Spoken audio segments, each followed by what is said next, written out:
They've called it rooting out the virus, a wave of arrests over the past fortnight against the alleged coup plotters and those who back them.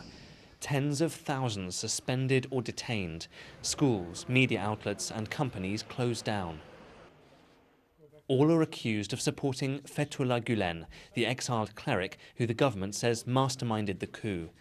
With his schools in 140 countries, he's spread his influence over decades, his followers working across Turkey's institutions. They say he's a peaceful scholar. Critics call it a dangerous cult. The Gulen structure aims to surround the state from within and take over. They are not armed militants but cloak themselves as judges, teachers, MPs and businessmen. Right-wing governments have used the Gulenists against the secular military. They got their biggest power during Recep Tayyip Erdogan's rule.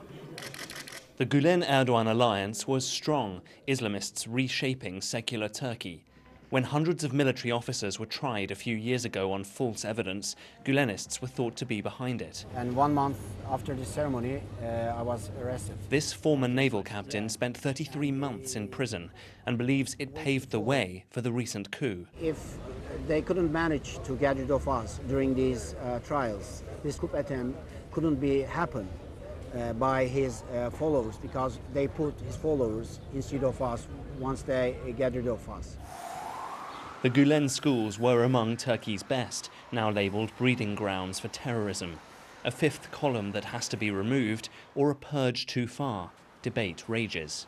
The government says cleansing education will remove Fethullah Gulen's ideology, but the purge is far wider. Journalists, diplomats, NGOs, even Turkish airline staff have been detained or dismissed, prompting accusations that all opponents are being grouped together and rounded up. Over 130 media outlets will now be closed. Many of the journalists facing arrest warrants have already fled.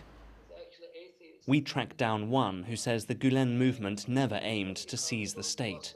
How could you, plot a coup through the media organization? I will not accept this infiltration, a sort of conspiracy theory in Turkey. These are the citizens of Turkey. They have every right to be in each and every institution of the Turkish government.